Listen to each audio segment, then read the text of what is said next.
Hello everyone, and welcome to another horrific review. Tonight I'm discussing Tales of Castle Vasile, written by Josh Cuny. This is a vampire erotic horror story featuring tales of blood, horror, lust, power, betrayal, and revenge. I'm breathing again. Right, just to give a wee bit of background, I won this in a competition on Slasher. So basically, the author put it out, comment on his thread, he put you in the draw, and I thought, well, why not? And for a penny and for a pound, so to speak. And sure enough, myself and a few other people want a copy of this, and arrived. God, when did I do it? Did it like Wednesday and it arrived Friday, so Friday/Saturday. But I can't remember. You know my head, it's mint. But basically within a day or two of being told it won, I got it. So fair play to him, and thanks very much. It's nice to have something extra in the collection. So basically, format is it's 7 tales. It's supposed to be like an anthology, but they're connected. As we're sort of had a struggle because really it's a through story. It's story from beginning to end, and he's using the 7 tales as flashbacks. So the formatting's a bit confusion, especially for a simple chap like me. So it'll go into like part one, chapter one, two, three. Sorry, tale one. I go chapter one, two, three, tale two, chapter one to four. It sort of goes in that format, and there's a main story sort of happening in real time, and then it's jumping back to various escapades within the vampires' lives and how they met and stuff. That's fair enough, but um, I don't. I think he overthought this. That's the impression I'm getting from the book. It's overthought, and really, it could just lack of confidence in a simple premise. Sometimes a simple premise just works. You don't need to throw loads of stuff in, and oh right, we need a load of characters, not because there's actually far too many characters in this, and not enough going on with them. Where there's actually a solid, good story in this, and it kind of gets buried, which is a bit of a shame because I'm not a massive connoisseur of erotic fiction, so I don't know if this is standard or what, because I don't really. I think I've maybe read 2 or 3 pieces in my life because it's not really my thing. I don't know if that's a bit like reading porn. I suppose that's what it's compared to. Oh, here's a bit of story till we get to the sexy part. Oh, here's another bit of story till we get. If that's the format of erotic fiction, that's what it normally is. Then fair play, you're going to enjoy this. You can read it in a day. You know what I mean? Not mass. Not like going to take you a week or something to read this. You get it done in a day. Great, and you can get the gist of the story and not feel like you're rushing it or anything. So, if you want a bit of pulpy fun, it's great. So, we start off and we meet Margaret, who's one of the characters in the story, and she's traveling from Dundee to Edinburgh, and decides to stop off in Kirkcaldy, which nobody does that. The only thing he forgot to put in is the fact that she got off in Kirkcaldy that wasn't stepping over the opium pipes because it was obviously set in the 19th century. So instead of the heroin needles today, you know what I mean, she should have been like stepping over broken crack pipes and opium pipes and stepping over the flipping denzians of the inbred mutants of Kirkcaldy. And that's I don't I think every place worse than Kirkcaldy's like Dumfries or Western Glasgow. God, it's a fun wee town anyway. I love you, Scotty. Great fun, but yeah, I kind of giggled at that, and I think it's if you sort of know, sort of thing. Right. So start off her. She has an unfortunate incident with her carriage. She finds herself having to go to this castle, which turns out bought by the Vasiles. Funny enough, Romanian couple who hail from Transylvania. Nudge, nudge, wink, wink, say no more, sort of thing. Needn't worry about spoiling the plot because it's really kind of just laid out there. If that makes sense. It's not trying to create a great mystery or anything. It's sort of like I said. porn. So it's okay. Here's a story. Oh, you're what is it? Oh, thank you, Mr. Plumber, for fixing my washing machine, but I've no money. How can I pay you? It's that sort of thing, as which is what I'm saying. I think if you just take it with a fun element in mind, that you just go with it. Unless you're me trying to find a plot and looking forward to the story that just happens to have a bit of eroticism thrown in, and I'm like scratching my head. But one thing is, for example, the Margaret character and the Ryan character in this, they're kind of superfluous. The requirements, like they don't really do very much in the story, and really their only job is to introduce us to the Count and Countess, which, to be honest, was unnecessary. And like I said, we start off as if it's a flashback with Margaret, and then the main story is set in current day. It's set in 2024. Said the date specifically, and it finishes off New Year's Eve 2024, getting into 2025. So the main story of this book is set in current day. But what it kind of gets me is it's sort of jumbled between scenes from the past, and it's not very coherent because you'd have a scene with the Count and the Countess, and then it would jump to Lilith's story, another character in this, and it's not quite disjointed. And because it's doing the 3 or 4 chapter format, supposedly, I think these are meant to be broken up into short stories. I don't know, just not really feeling that format because it does take you out of the story. And I think it's just the writer maybe either A, having too many ideas, or not having confidence in the simple premise and just going with it, and then thinking that they have to throw loads of stuff in. I'm not sure which. But we definitely should have the Count and Countess, Bowden and Mariana. We don't spend enough time with them and their backstory. There is a chapter that shows how Mariana meets Bowden and how she becomes a vampire. But this is supposed to be, the Vasiles are supposed to be like this elite group of vampires who are very selective about who joins their clan. And actually, off the back of the Inquisition as well, they have to be very careful. But the story makes you kind of think of, oh, you'll do, just met you, you're a vampire, you're part of the clan now. And that's the kind of pacing with the book, which I find a bit difficult. Because Bowden and Mariana, we should have had a couple of chapters at least of how they met and then courted, courtship, before the actual turning into a vampire should almost be the last thing. Now, they do it with Ran and Lilith because they're met as teenagers, and then they have this thing with them with their 20th birthday before turning them. But to me, there should be more in that, of a more ritualistic, familiar master, or turning into a vampire, or going through a series of rites.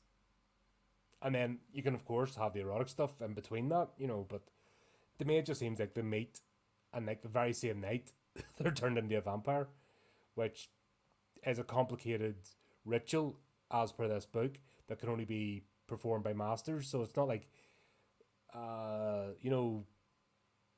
the old Hammer Horror vampires where you get bitten, you turn into a vampire. It's not that. So that kind of makes me scratch my head a bit. Go, what's going on here? So that's all right. We've got the Count and Countess. They're sort of basically showing how they've built their family and how it's come into the 21st century from the 18th, 19th century, and that's fair enough. I mean, they should have spent more time with that story, like I said, but it keeps jumping, and that's where you keep getting taken out. Then we meet Lilith, who turns up about halfway through the book, and then we get her backstory, and it's like the last bit of the book. We meet Lilith, we get her backstory, and then her story arc happens. I'm trying not to spoil it, by the way, folks, in case you haven't noticed, because if you want to pick it up, I'm not going to spoil the whole book for you, because that's not very fair.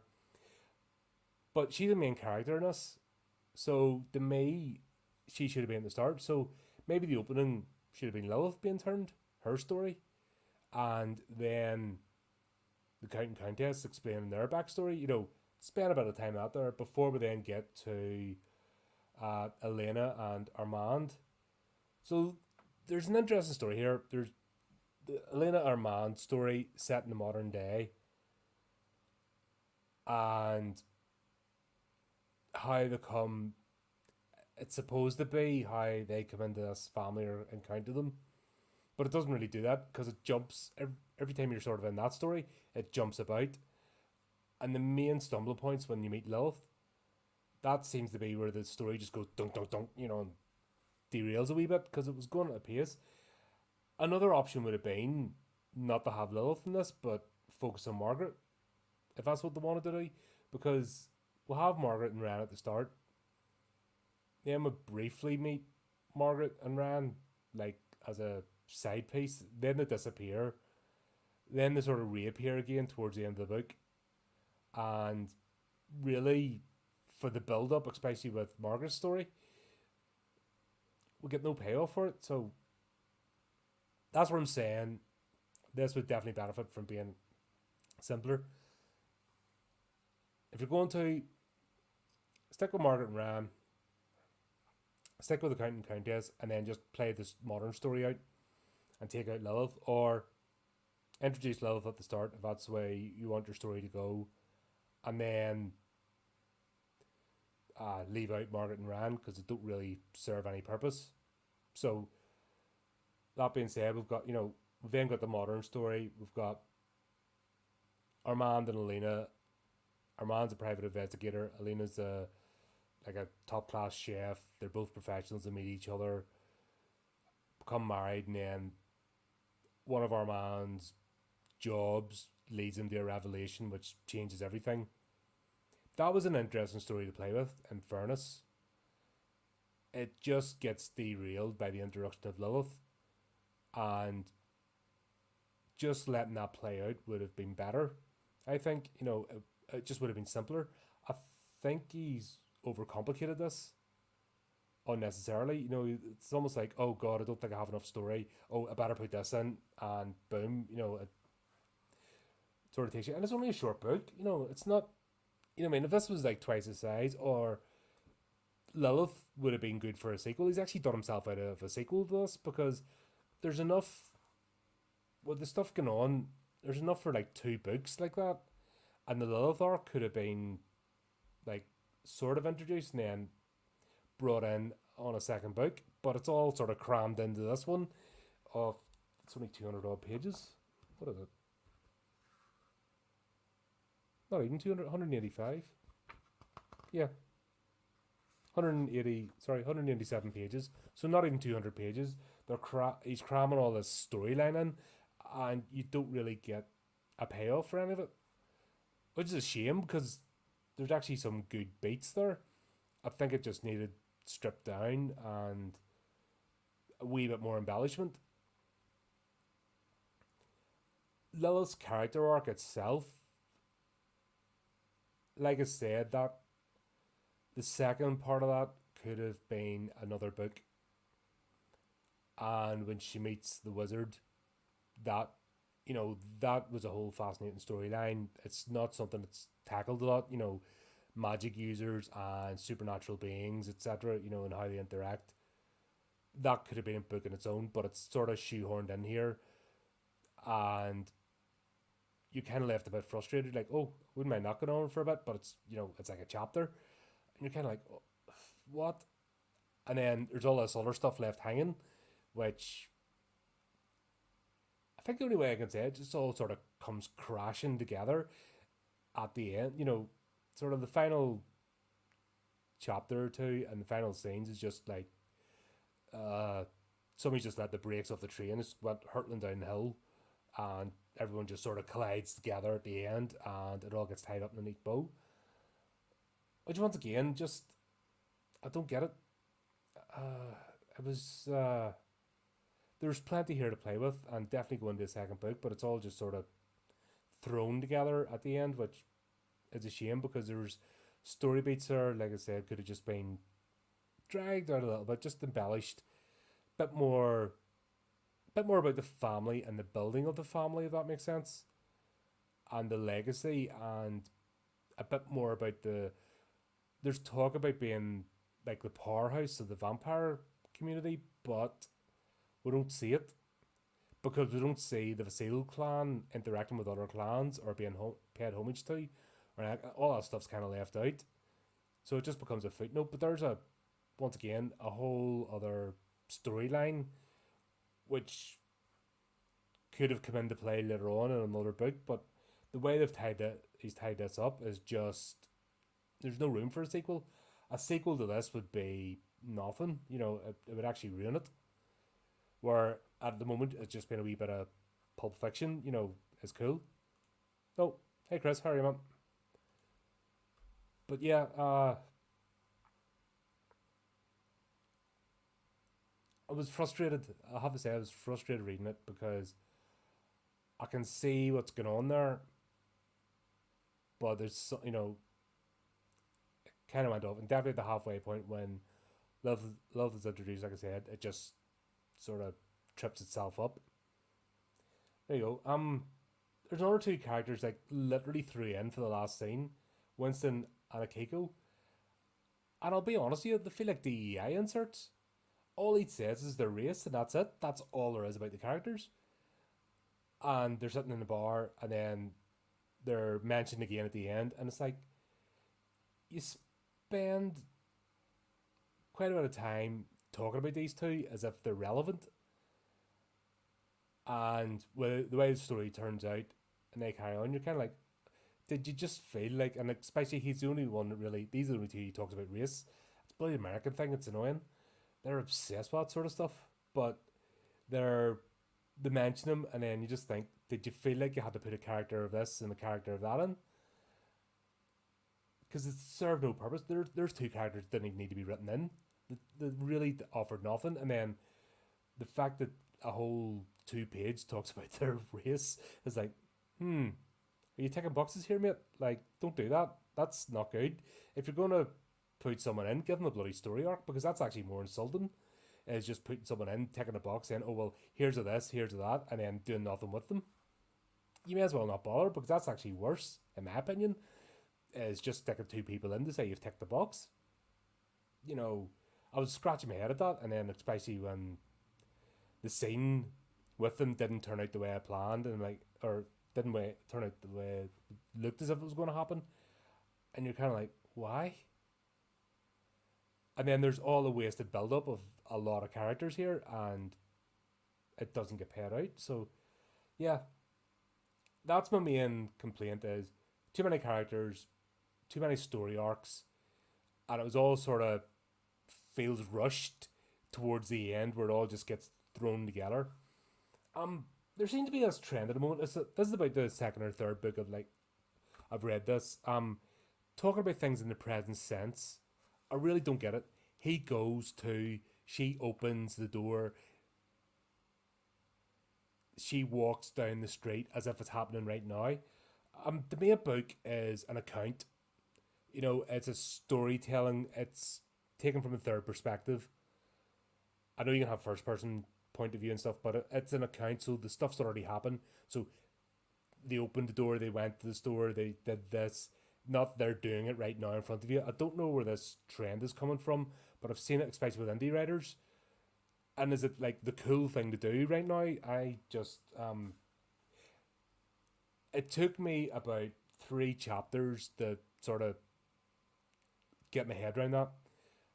And what I mean by get my head around is just not to go, away. I don't know why people do this. It doesn't have it doesn't help a story. It's not a good method of storytelling, because as the reader we're coming in, and it's a tale that's been told, it's already happened. That, we're getting an account of events. So for it to be reading, and imagine somebody tells you a story down the shops or down the pub, and oh yeah, he went and he did this and that.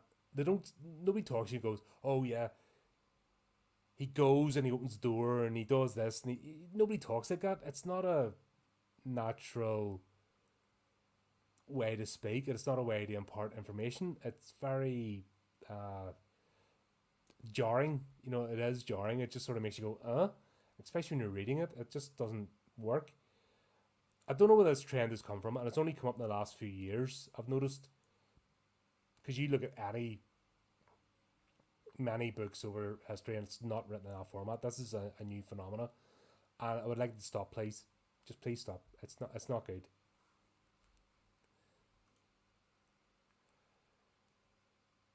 Yous are mad. Honestly, yous really are nuts. Like, stop doing it. You don't need to put a whole page to say this is a that and the other because it just, like I said, it just smacks of virtue signaling and that, and especially if it's not a main part of the character, and if there's no story arc for the characters either, they're just there and they just happen to be this because they need to be in. It's not doing a justice. It's actually doing a disservice. Um, like if somebody said, and the Ulster man was here, and yeah, he was old and he's bald and he's fat. All right, okay, and that's it. Because we had to have an old fat bald Ulster man in. I'd be like, all right, thanks, mate. Yeah, cheers. You know, I wouldn't be impressed. I don't need to see myself, and many people don't need to see themselves like that. It's just silliness. That's all it is. It's uh, and I understand, but I've been trying to get people to talk about the indie writing scene is very, there's a nastiness to it. I've noticed. Well, yeah, that's why I'm kind of not as involved. I'll work with select individuals, but generally I stay away from the indie writing scene because there's an underlying nastiness and underlying sense of bullying, and a lot of people feel like they have to write a certain way to please the mob there because they're out for blood, and a lot of it's just people trying to get the top of the hill, petty jealousy, and gatekeeping. You know, basically, you don't get to be an indie writer unless you come through me type attitude. There seems to be a bit of that. And people are genuinely afraid to talk about it. I've loads of interviews, and I try to approach the subject of social media, and then people automatically shy away from it. Oh, it's all fine, it's lovely. You know, as if I've painted a big target on their chest. And so I just stopped. And but I know it's there. I can understand the pressure. And if it's this one month, it'll be something else the next. You know, it never stops. You're not. It's not being done for the right reasons. It's done because people want you to jump to their tune, and it's not being done genuinely. You know, if you've got a good story and a good character, there can be anybody. You know, but write a good character. That's the thing. If you want to represent people, write bloody good characters and a good story. End of story. That's all you have to do, and nobody gives a shit.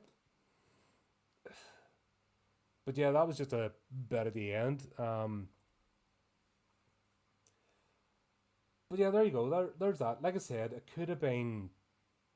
There was the bones here of a really interesting story of intrigue and interplay and throwing in a bit of sex time. But also, if you're going to do erotic fiction, make up your mind before you begin. Is it going to be serious gothic romance, erotic fiction, or is it going to be comedy?